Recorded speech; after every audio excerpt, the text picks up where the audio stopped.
মামা তোমার নামটা কি? বিপ্লব। মিথ্যা কথা কবে না। না, তুমি হিন্দু না মুসলমান? মুসলমান। তোমার কটা কথা বলে দিয়ে যাবো, কথা কটা যদি সত্য হয় সত্য বলবা তো? জি। একবার কও বিসমিল্লাহ, বিসমিল্লাহ। আরেকবার কও সুবহানাল্লাহ। সুবহানাল্লাহ। রাগ করলা? না। এই নামগুলো নিলে ভালো না ক্ষতি? ভালো। তোমার চারটে কথা বলে দিয়ে যাবো, কথা চারটে যদি সত্য হয় সত্যই বলবা, মিথ্যার আশ্রয় নিবা, আল্লাহর কাছে ঠেকা থাকবা। কি কইছি কথাটা বুঝতে পারছো? জি। মুখ লাগাও। তুমি এমন একটা ব্যক্তি যে কয় আইলো তার পিছেই যাও, গেলে পরে তোমার ক্ষতি হয়, লাভ হয় না। কথাটা ঠিক না বে ঠিক? ঠিক। রাগ করলা? না, না। যখন তোমার কাছে টাকা পয়সা থাকে তখন তোমার আপন বন্ধু বান্ধব, কাছের মা বাবা মা থাকে। যখন তোমার কাছে টাকা পয়সা থাকে না, তোমার আত্মীয় স্বজন কোনো বন্ধু বান্ধব তোমার কাছে থাকে না। কথাটা ঠিক না বে ঠিক? ঠিক। রাগ করলা? না, না। এই কথাগুলো আগে পিছনে কোনদিন বলছিলা?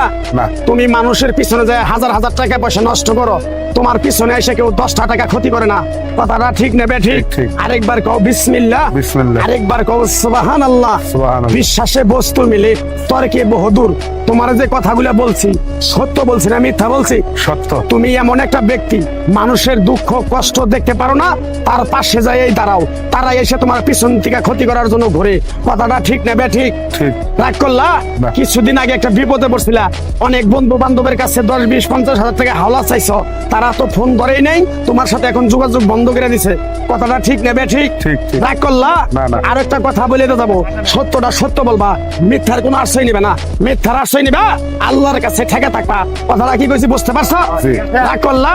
আমার ওস্তাদে বলছে পাগলা রে, চাইয়া খাবি পেটে আটবো না, চুরি করে খাবি পিঠে আটবো না। তাই আমি পাগলা, গাছ গাছরা তাবিজ কবজ দিয়ে কারো কাছে টাকা পয়সা নিয়ে খাই না।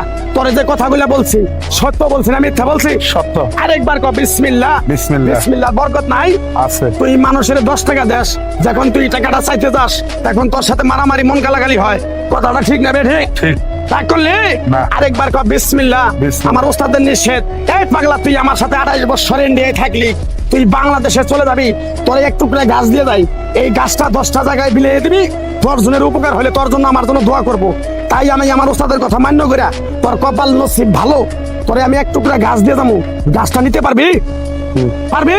পারবো। আরেকবার কও বিসমিল্লাহ। বিসমিল্লাহ। বিশ্বাসে বস্তু মিলে তর্কে বহুদূর। আমার ওস্তাদে বলছে, এই পাগলা, তোর মুখের কথা যদি কেউ বিশ্বাস না করে তার সাথে তুই কথা বলবি না। তাই আমি আমার ওস্তাদের কথা মান্য করে এই তাবিজ গাছ গাছরা দিয়া কারো কাছে টাকা পয়সা নিয়ে খাই না। তোর কাছ থেকে সামান্য কিছু টাকা নিয়ে আমি একসঙ্গে হোটেলে খামু, দিতে পারবি? পারবো। পারবি? পারবো। হাইট লাগবো না, তোর মনটা খুবই বড়। কেউ 50 টাকা চাইলে তারে 5,000 টাকা দিয়ে দেস। কথাটা কি কইছি বুঝতে পারছ? জি। আরেকবার কবি বিসমিল্লাহ। বিসমিল্লাহ। বিসমিল্লাহ বলার সাথে সাথে তুই আমারে 500 টাকা দিবি, তোর এক টুকরা গাছ দিয়ে যাবো, এই গাছটা তুই নিয়ম কারণ মাইনা ব্যবহার করবি, আল্লাহ তোরে মুক্তি করবো। কথাটা কি কইছি বুঝতে পারছ? জি। আরেকবার কবি বিসমিল্লাহ। বিসমিল্লাহ। তোরে গাছটা দিমু, টাকা ছাড়াই দিমু, তোরে আমি টাকা নিবো না, মন থেকে তোরে বললাম। গাছটা যদি দেওয়ার পরে তোর যদি উপকার হয়, মসজিদে তুই 20টা বন্দি কিনে দিতে পারবি? হ্যাঁ। পারবি? পারবো। আরেকবার কবি বিসমিল্লাহ। বিসমিল্লাহ। পিছন দিকে তাকাবি না, ডাইরেক্ট চলে যাবি, যা।